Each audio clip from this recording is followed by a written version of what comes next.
ವರ್ಷದ ಸ್ವಾಗತಕ್ಕೆ silicon city ಸಿಂಗಾರಗೊಂಡಿದೆ. MG ರೋಡ್ನಲ್ಲಿ ದೀಪಾಲಂಕಾರ ಜಗಮಗಿಸ್ತಾ ಇದೆ.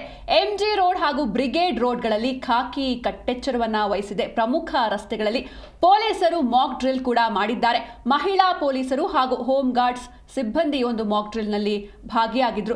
ಯಾವುದೇ ರೀತಿ ಅಹಿತಕರ ಘಟನೆಗಳು ನಡೆಯದಂತೆ ಖಾಕಿ ಕಣ್ಗಾವಲನ್ನ ಇಟ್ಟಿದೆ.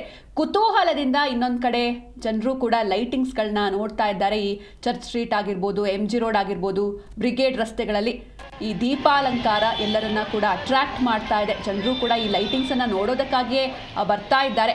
ಎಂಜಿ ರೋಡ್ನಲ್ಲಿ ದೀಪಾಲಂಕಾರ ಜಗಮಗಿಸ್ತಾ ಇದೆ. ಮಹಿಳಾ ಪೊಲೀಸರು ಹಾಗೂ ಹೋಮ್ ಗಾರ್ಡ್ಸ್ಗಳು ಕೂಡ ಪ್ರಮುಖ ರಸ್ತೆಗಳಲ್ಲಿ ಮಾಕ್ ಡ್ರಿಲ್ ಅನ್ನ ಮಾಡಿದ್ರು. ನೀವು ಕೂಡ ನೋಡ್ತಾ ಇದ್ದೀರಾ ದೃಶ್ಯಗಳನ್ನ. ಅಂದರೆ ಕಂಪ್ಲೀಟ್ ಆಗಿ ಲೈಟಿಂಗ್ಸ್ ಹಾಕಿ ಡೆಕೋರೇಟ್ ಮಾಡಲಾಗಿದೆ.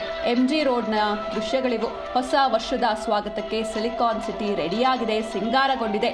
ಆದರೆ ಇನ್ನೊಂದು ಕಡೆ ಎಂಜಿ ರೋಡ್ ಹಾಗೂ ಬ್ರಿಗೇಡ್ ರಸ್ತೆಗಳಲ್ಲಿ ಖಾಕಿ ಕಟ್ಟೆಚ್ಚರವನ್ನು ವಹಿಸ್ತಾ ಇದೆ. ಪ್ರಮುಖ ರಸ್ತೆಗಳಲ್ಲಿ ಪೊಲೀಸರು ಮಾಕ್ ಡ್ರಿಲ್ ಮಾಡ್ತಾ ಇದ್ದಾರೆ.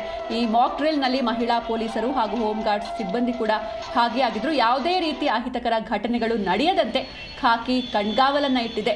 ಇನ್ನೊಂದು ಕಡೆ ಜನರು ಕೂಡ ಕುತೂಹಲದಿಂದ ಲೈಟಿಂಗ್ಸ್ಗಳನ್ನು ನೋಡ್ತಾ ಇದ್ದಾರೆ. ಕಳೆದ ಒಂದು 2-3 ವರ್ಷಗಳ ಹಿಂದೆ ಕೆಲವೊಂದಿಷ್ಟು ಅಹಿತಕರ ಘಟನೆಗಳು ನಡೆದಿದ್ವು. ಈ ಬಾರಿ ಆ ರೀತಿ ಯಾವುದೇ ಘಟನೆಗಳು ನಡೆಯಬಾರ್ದು ಅಂತ ವಿಶೇಷವಾಗಿ ಮಹಿಳೆಯರ ಅಥವಾ ಹೆಣ್ಣು ಮಕ್ಕಳ ಸೇಫ್ಟಿಗಾಗಿ ವಿಶೇಷ ತಂಡದ ನಿಯೋಜನೆ ಆಗಿದೆ. ಎಲ್ಲ ಕಡೆಯೂ ಕೂಡ CCTV ಕ್ಯಾಮ್ರಾಗಳನ್ನು ಅಳವಡಿಸಲಾಗಿದೆ. ಹಾಗೆ ರಾಣಿ ಚೆನ್ನಮ್ಮ ಪಡೆ ಕೂಡ ಇರುವಂಥದ್ದು. ಅಂದರೆ ಹೆಣ್ಣು ಮಕ್ಕಳಿಗೆ ಯಾವುದೇ ರೀತಿ ಸೇಫ್ಟಿ ವಿಚಾರದಲ್ಲಿ ತೊಂದರೆ ಆಗಬಾರ್ದು ಎನ್ನುವಂಥ ನಿಟ್ಟಿನಲ್ಲಿ ವಿಶೇಷವಾದಂತಹ ಕಾಳಜಿಯನ್ನು ವಹಿಸಲಾಗಿದೆ. ಹಿಂದೆಯೂ ಕೂಡ ನಾವು ನೋಡ್ತಾ ಇದ್ವಿ.